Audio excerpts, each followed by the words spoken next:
Hello everybody, it's Peyton. Thank you guys so much for all the support I've received on my college decision reaction video. I really appreciate each and every one of your comments, and I'm glad other people can relate to the experience I had this past year in the application cycle. Today's video is highly requested and something I have always wanted to make as well ever since going through this process. It's basically my guide from my experience on how I applied to schools in the UK. I feel like there aren't a whole lot of resources, especially for American students, on understanding the application process. I know the process can be really confusing, and I know I would have certainly appreciated having somebody with the answers that I have and like the advice that I have. So let's get right into it. Understanding uni in the UK. Okay, hi, I'm editing. For some reason, I skipped this slide when I was filming. So let me just remind you the 5 universities I applied to in the UK. If you haven't watched my college decision reaction video, I applied to Oxford, Liverpool, UCL, King's College, and University of Edinburgh. And then if you did watch my video, you know I interviewed at Oxford but ultimately got rejected, and I will be attending the University of Edinburgh next year. I was also accepted at University of Liverpool and King's College London. So these are the big 3 that I'm going to kind of talk about in this video, namely the different timeline, and I'll also have a flyer linked in the description, which is basically breaking down a comparison between the American timeline and the UK timeline. And then obviously there's different requirements. That's the second big one, A-levels versus AP and SAT, and like what you need to know and what you should use on your application. And then thirdly, I'm going to cover just what the UCAS is in general and kind of how to navigate that. So first of all, here's the why study in the UK, and these are mostly my reasons. Great institutions, amazing international student experience. It can be more cost effective in some circumstances. And in England specifically, the bachelor's programs are 3 years, which is shorter than the American system. And then these are the reasons why you might not want to study in the UK. These are also sort of my cons that I've kind of started to think about more as I'm moving here soon. It is far from home, especially for me. I live on the west coast of the US, so it's a significant journey. There can be a lot of uncertainty with your offer.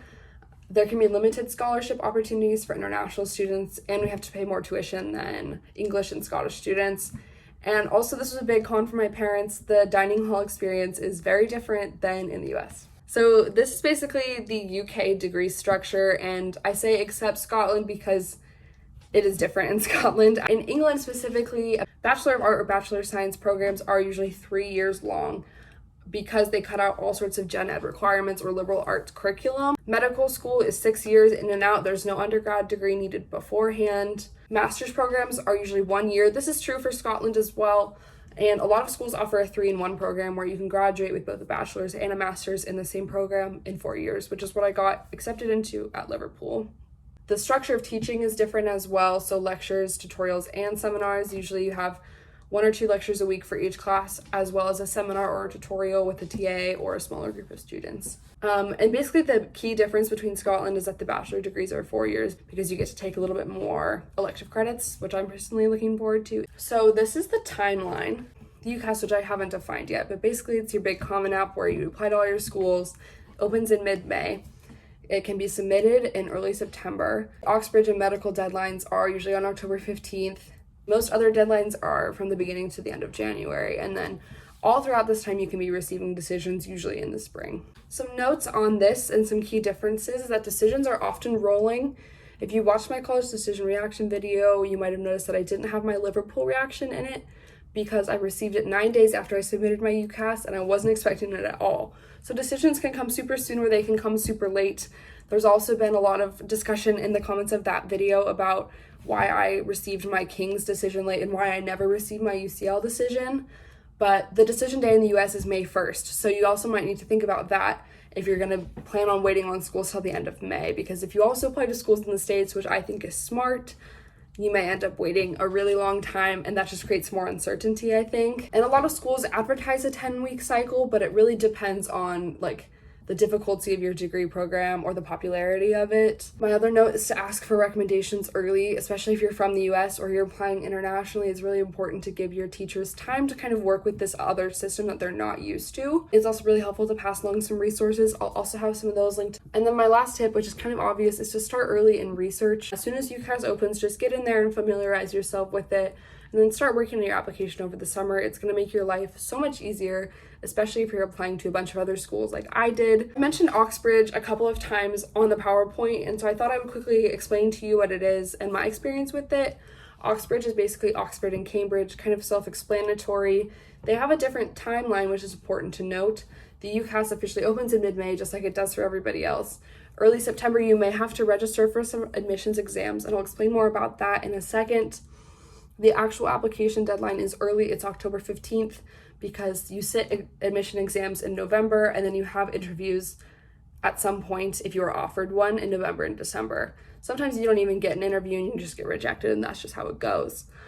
And then decisions all come out on January 10th. With some notes, you can only apply to one. They're kind of a partnership. They often do things through one another. I took my admissions test through Cambridge. Depending on your degree, you may have to take an admissions test. I had to take the thinking skills assessment. Registration opens in September and must be done by September 30th. In some cases, you might have a test center around you. I didn't have one in my state. I actually had to fly to Oregon to take the admissions test. But a lot of times if you talk to your administration at your school, you can get that organized. They have some pretty good resources for finding some near you. And then you will have interviews if you move along in the application process. I wanted to break down the requirements. Now, if you're a UK student, hopefully I explained this well. Number one, GCSEs. They're like AP exams that you take before your senior year that help determine your proficiency in those subjects. And they do contribute to what your teachers will say for your predicted grades, which I'll get to in a minute. And senior year, you take A-levels, which are just basically really hard AP classes that are like in specific subject areas that you probably want to study in the future. And often those scores are the final factor of college admissions. And then lastly, they have a conditional to unconditional offer pipeline. And if a student achieves their A-levels that fulfill their firm offers, they can attend that institution without any issue. On the flip side, for the US students, which is what I totally did not understand going into this at all, is first and foremost your transcript grades. I literally found this out a week before I submitted my UCAS. This was a thing. There's a spot in UCAS, and I'll show you guys once I go into it, where you manually input literally every single class you've ever taken, straight off your transcript, one by one, semester by semester, into the system. And then your APs, SAT, and ACT basically act as your GCSEs and your A-levels. APs are the most important because they are considered to be equivalent to A-levels. Most important. I highly stress that if you're going to take APs, take them in something you're interested in. Don't just take it for the credit, because that's what's going to matter. And then we also have a conditional offer and unconditional offer pipeline. WTF is a UCAS. Let me tell you. I consider it kind of a one-stop shop for everything college applications. It's actually a very helpful resource, and it can be really overwhelming to look at first, but I found it very useful during my application process. So it's basically the UK version of the Common App. It's a one-size-fits-all application that gets sent exactly the way it is to 5 different schools, and you only get to pick 5. And then it also acts as a decision portal once you've submitted your application. So important updates are added to your application throughout the year, and you'll be notified anytime you receive a decision. Okay, I might have picked a bad day to be on here because A-level results don't come out until the end of the week. So it looks like this right now. It doesn't normally look like that. Normally it just displays your hub and your applications.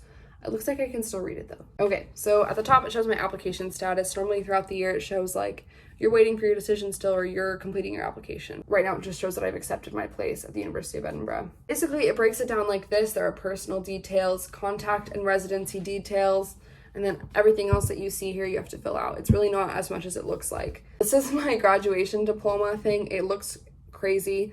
Also do note that I think it has 65 spaces for your classes, so my recommendation is to start with your most recent, your junior year classes, because otherwise you're gonna run out of space, and it's not gonna tell you until you submit. So I'm missing a couple of my junior year classes on here. And then I have AP tests. And then the other thing is the personal statement and the references. A personal statement I'm going to talk about here in a minute as well. You get 650 words. It's 40 lines of text. And then lastly, there's the references. I don't know why it says this. Normally it said, oh, thank you for submitting your reference. So don't worry about that, because I know I did it. UCAS is a very helpful tool, as I've kind of talked about. There's so many things. There's career quizzes. You can talk to current students. Okay, so we've talked about the UCAS. Now we're going to talk quickly about how you choose your schools. This is just kind of from my experience what impacted my decision on which schools to apply for. Specifically, I spent a lot of time kind of defining what I wanted to study. Think about what schools are really good for your major versus what schools aren't. Think about location as well. That's very important. Where do you want to live? London, rural Scotland. What sort of accommodation do you want to have? I spent a lot of time on the accommodation websites. There were some I was very excited about and some I wasn't. UCL. Also think about rigor or ranking, or whatever else may be important to you. Rigor and ranking was important to me, but it might not be important to you, and that's totally fine. Let's briefly talk about the personal statement. So this is kind of my go-to formula for how to write a personal statement. I have more information on this. If you guys want a separate video on it, definitely let me know. It's not the personal essay we're familiar with if you're from America, which is usually what we talk about in the Common app, where you're really writing a story about yourself and trying to make yourself stand out. They want you to talk about why you're interested in the degree program you're applying for. What makes you a good candidate? Like, are you good at studying? Do you have a lot of experience with this? Is this something you're really interested in? Here's kind of how I wrote mine. In the first part, I made a little intro and explained my interest. I started off strong. I was like, this is what excites me about psychology. In the second part, I kind of talked about an experience I had that was related, which was my internship in a cancer research lab. So not totally related, but if you tie it back, you can make it work. You can also talk about your educational experience and your test scores. Just trying as much to show like, this is something I'm passionate about. And then extracurriculars are only something you should include if it's really applicable. I talked about some things that interested me in psychology that were related to extracurriculars I did. And then for international students especially, it's important to talk about why you're applying to schools in the UK. Talk about what excites you about moving abroad and all the new experiences you can have and the diverse kinds of people you can meet. The important part to realize about the personal statement, like I kind of showed you in UCAS, all of that information you put in is exactly how it's going to be sent out to each university. So you can't tailor it to one specifically. What comes next? I don't know why the graphics look terrible. Maybe because I made this in Canva originally, but don't mind that. You get one of three really kinds of offers. You get a conditional offer or you get an unconditional offer.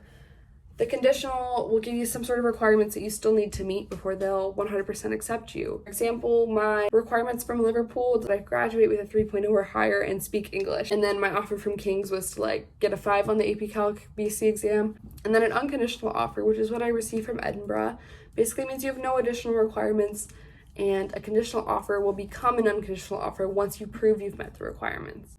Now, I wanted to just say one more thing. When I got my unconditional offer from Edinburgh, I did not receive my visa application information until after AP exams came out, which is really not how it should work. I have friends who are going to St. Andrews or Glasgow who got their visa application information 3 days after they confirmed their offer. But be aware that if you are confirming an unconditional offer, it still might have a little bit of uncertainty, a little bit of waiting. And then you can also get rejected. They kind of hide it. It's usually at the top. That's my hint. Or if you scroll down, you can like do a drop down on your applications that were unsuccessful. If you firm a conditional offer, you must achieve your conditions before July/August. That's when the A-level results come out. You might not be able to go to your firm choice if you don't achieve those results. Normally you put a firm, you put an insurance. Insurance means you're probably going to get it no matter what. It might not be your first choice, but if you don't get into your firm, you still have somewhere to go. And my top tip, please apply to one other school in the US. I don't care if it's community college. I don't care if it's like a state university. I don't care. Please give yourself the opportunity to back out because it happens. And it also happens that you don't get into any of your choices. In that case, there is something called clearing, which I happen to know very little about, but it's when there's still spots open at universities in the UK and they will still admit you in July or August. It's not the end of the world, but please save yourself the tears in July or August and get yourself somewhere else to go. So that is basically the gist of the video, but before you go anywhere, listen to these last tips. Start early. Please give yourself the time to figure it out. Give yourself the time to get acquainted with UCAS. Give yourself the time to get your referee on board. I asked literally like before school got out my junior year. The reference also I didn't mention can include notes from other teachers, and it's very different from the US reference because the referee also has to talk about the information about your school so that the university has more context about where you came from academically. And then I asked a couple other teachers, one my psychology teacher, send some words into the teacher I had as my referee. The other thing is they have to predict your outcome on your grades and your scores.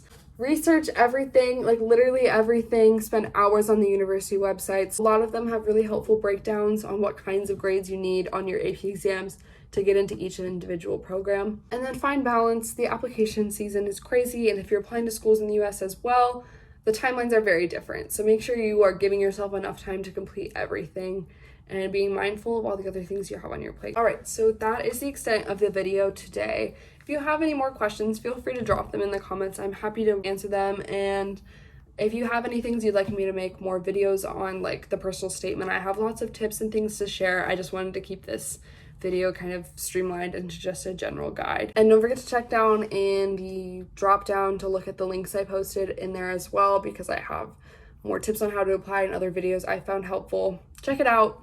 Let me know. Subscribe. Goodbye.